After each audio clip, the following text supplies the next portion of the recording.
Hi, I'm Chuck Colson with this week's 2-Minute Warning. Just before the beginning of the current school year, Indiana's top education official announced the state would be taking over 5 schools in Indianapolis and Gary.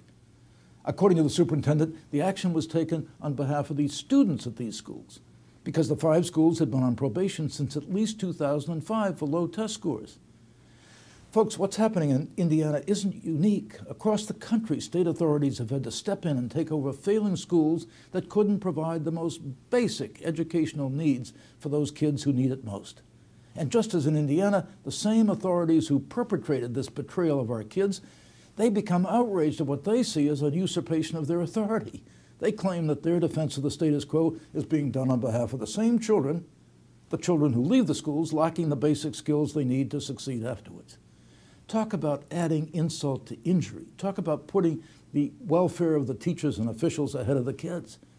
No wonder poor and working class parents desperately want to escape these schools.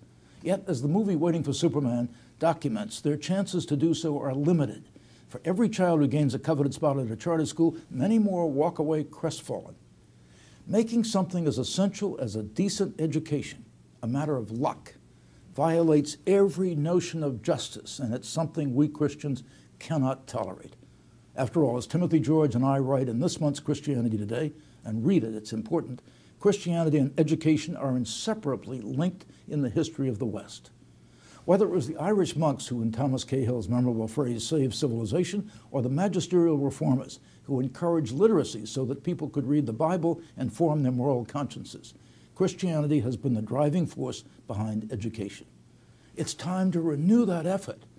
What's happening to poorer children in American schools is a disgrace, and it's not for lack of funds. Some of the worst performing schools spend the most money.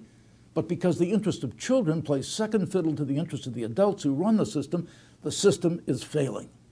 Without options, these children and their parents are trapped. They're at the mercy of those who failed them. Now, you and I would not tolerate this state of affairs if it were our children who were trapped. We shouldn't tolerate it either when it comes to other people's children. It's time that we did something, and you will hear me talk a lot more about this in coming months. Christians have got to get behind this growing movement to empower parents, to give them back the reins for their children's education. I'm Chuck Colson. That's this week's 2-Minute Warning.